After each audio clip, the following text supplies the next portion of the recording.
Welcome back to another episode of Mia and Jaw's Evolution Adventures.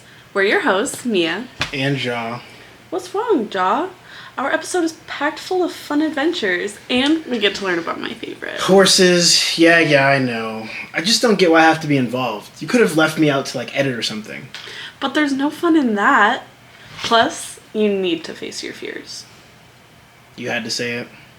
Everyone has fears. I'm not ashamed of what I have. Yes, everyone has fears. Yours is just weirder than most. How can you be scared of horses? They're just so cute. Ew. Well, instead of bickering with me, educate the audience on what you learned about these big, scary beasts. I'm only excited about this episode because I get to rock a cowboy fit. Everything else can go. Anyways, horses belong to the Animalia kingdom because they are multicellular organisms that are capable of locomotion in response to their environment, and because they ingest, eat, and swallow other organisms. They are also part of the Perissodactyla order, which is classified as a group of herbivorous mammals characterized by the possession of 1 or 3 hoofed toes on each hind foot.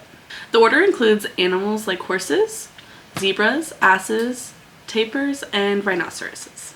Lastly, the species Equus is the only surviving genus in the once diverse family of horses. There are 7 species of Equus. These include 2 species of horses, 3 species of asses, and 3 species of zebras.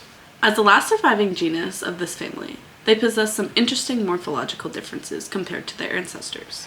Like the Eohippus, which lived over 56 to 33.9 million years ago.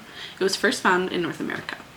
They stood about 5 hands tall, which is around the size of a medium dog, and they carried 4 toes instead of 3 or 1, like the odd ungulates today. Most of their weight was bared on their lone toe in the front, while the other back 3 helped with support. These organisms had little to no lateral vision and weighed about 12 pounds. Their back legs were significantly longer than their front legs, which led us to believe that they were prey animals. The next common ancestor of the current-day horse lived around 33.9 to 23 million years ago, and are known as the Mesohippus. They weighed about 99 pounds and stood around 2 feet tall. They bared 3 toes, with the center toe bearing the most weight. This species saw an increase in leg length and speed, which helped them outrun its predators like the hyena dogs. Next, the Meohippus lived about 37 million years ago and overlapped their existence with the Mesohippus.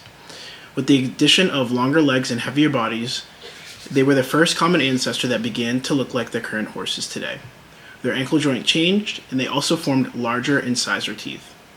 The Rhencapus lived 30 million years ago, standing 3 feet tall. This species is where we begin to see the outside toe become weaker and less needed. Their eyes started to move laterally to the side of their head, most likely to help increase their field of vision when spotting predators. Equus are the big boys, weighing in around 1,100 pounds and existing for around 5 million years. These species are what are known as the modern horse. One-toed ungulates with eyes on the side of their head, allowing for lateral view and possessing long rows of incisors. The first fossil of the Equus was found in 1870 in North America. North America is the most common location to find fossils of the Equus ancestors. However, they are found all over the world. The only places they are not found is Australia and Antarctica. This is one of our school horses, Ginger, and today we'll be showing the characteristics of a modern horse. First, we'll start with their eyes. So, as previously mentioned, they have evolved to move laterally to the side of their head.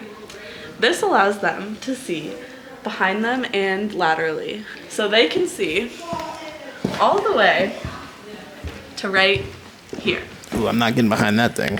Some things that we know how modern horses have evolved is, 1, on the inside of their legs, they have this thing called a chestnut. This is where the toes used to be in horses such as the Mesohippus and the Eohippus. Another toe that they used to have would be down here. It's kind of hard to see, but he has a lot of hair. But as you can see, there's this little nub right here called an ergot. And that is where a toe used to be. It is on the inside of their pastern, which is a bone, and the chestnut is on the inside of their radius. The other thing that has evolved is their teeth. Their teeth have evolved into having long incisors that allows them to chew. Okay. In the name of evolution, shout out Jamie J. You made me do this. Wow. See, fears can be conquered. John is on a horse. Yep, conquered the fear, dude. Okay. Now you have to walk her. Wait, this is really hard to do. Looking at this phylogenetic tree, you can see that the ancestral species of the horse is split up into different geological time periods. Starting with the Eohippus, at the top of the tree was the small dog-like common ancestor of the horse. And you can even see it working its way to its intermediate form, which is the Mesohippus, which gradually changed in size and limb structure. Overall, on this phylogenetic tree, you see body size and leg morphology increase and decrease over time.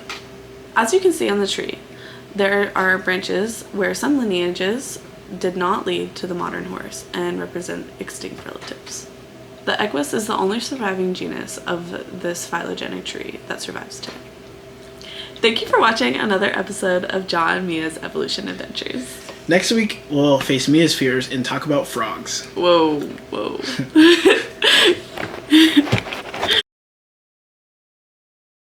Lastly, their species Equius is the only surviving genus that is one. That was good though. Mm-hmm. As the last surviving genus of this family, they possess something interesting. Morphological. Oh. Okay. The Merycopus lived 30 million years ago, standing 3 feet tall. I'll go on the blooper. Bombastic side eye.